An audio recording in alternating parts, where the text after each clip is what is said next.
Good morning, it's Leroy Williams from All for Dogs here in Beacon. I want to give a couple of tips I think would help people immensely if they only understood how much it would change their dog's behaviors. So I want to talk about feeding. Don't free feed your dog, for one. That's probably the worst thing you can do. Two, cut back on some of the food that you give your dog. If you have a hungrier dog, later on down the road, it's going to help you get the dog's attention if he's hungry and you have food to offer. Look at that. So if you're feeding in a food bowl, give him half of what you would want to give him in the food bowl and give him the rest of it by hand, having the dog work for basic obedience.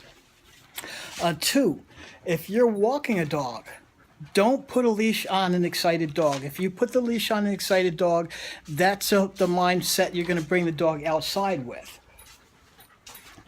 Right? Thresholds. Once you get the leash on the dog, teach the dog not to bolt away from you, not to go through the threshold. I call it, basic manners, leash manners. Again, don't check out when you take the dog out for a walk. Teach them where they should be. Just don't go out there and be a leash holder. Show them where they should be. Tell them where they should be. Use that food that you're holding on to so you can feed them only when they're in the place they should be. And if your dog is doing unwanted behaviors and you're getting your dog to stop, you're saying no. Instead of just saying no, you're going to have to show the dog what he should be doing. I hope that makes sense for a lot of people. Hey, get out of there. So, whenever there's a bad behavior, you do need to block it. You need to stop it. You don't want the dog to practice that behavior. So a lot of these behaviors, they can be eliminated, blocked, stopped by simply crating the dog. A lot of people don't want to crate the dog, but a crate can save a dog's life. If a dog is chewing things, biting on things he shouldn't be doing, a lot of dogs are being put in shelters because the dog chews things up in the house and the people don't want to put it in a crate. So those are things that you can do real quick to change the mindset of your dog, because a lot of these dogs, they feel entitled. We need to change it. We need to let them know that we're going to provide these things for them.